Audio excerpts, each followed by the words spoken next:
Moi, c'est Gwenaëlle de Feuille Argent, et je suis une princesse banale comme les autres. Comme je n'ai plus de famille, plus d'argent et plus d'options dans la vie, le roi a décidé de m'envoyer au nord pour épouser le fameux duc du Nord, qui garde la frontière contre les monstres. On dit qu'il est cruel, froid et incapable d'aimer. Oh là là, j'espère qu'il sera pas trop désagréable. Quand j'arrive dans son royaume, il neige, il vente et tout le monde me regarde comme si j'étais la dernière raclette de l'hiver. Apparemment, personne n'est jamais venu ici volontairement. C'est un peu inquiétant. Et puis je le rencontre enfin. Liam Frostmourne Ténébracier, le duc du Nord en personne. Il fait 2 mètres de haut, il a les cheveux noirs, une cicatrice sur la joue et il a l'air tellement froid que je pense que les glaçons prennent des manteaux quand il les voit. Il me regarde et il me dit qu'il ne voulait pas de cette union. Oh là là, quel homme mystérieux. Sasuke sur 20. On me dit qu'il est très dangereux et qu'il a massacré une armée entière à lui seul pendant la guerre du Nord. Mais avec moi, il est bizarrement très poli. Il m'a même donné son manteau en fourrure d'ours qu'il a lui-même affronté en slip avec un couteau en pierre quand j'ai eu froid. Le château est immense, sombre et rempli de soldats qui me regardent comme si j'allais mourir dans les 3 prochains chapitres. Mais Liam me dit que tant que je suis sous sa protection, personne ne peut me faire de mal. C'est étrange, il est froid avec tout le monde mais pas avec moi. Il parle doucement et il me regarde comme si j'étais la seule femme au monde.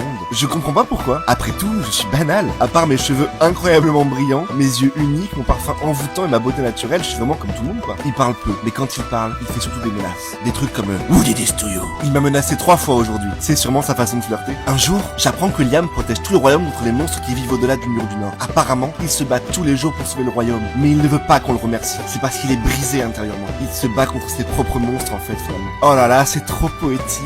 Du coup, je décide que ma mission sera de réparer son cœur avec mon amour. Et puis hier soir, alors qu'il pensait que je dormais, je l'ai entendu murmurer des ordres, car ça y est, les monstres attaquent et je ne suis plus en sécurité. Et il veut me protéger. Oh là là, je sens que cet hiver va être un peu mouvementé.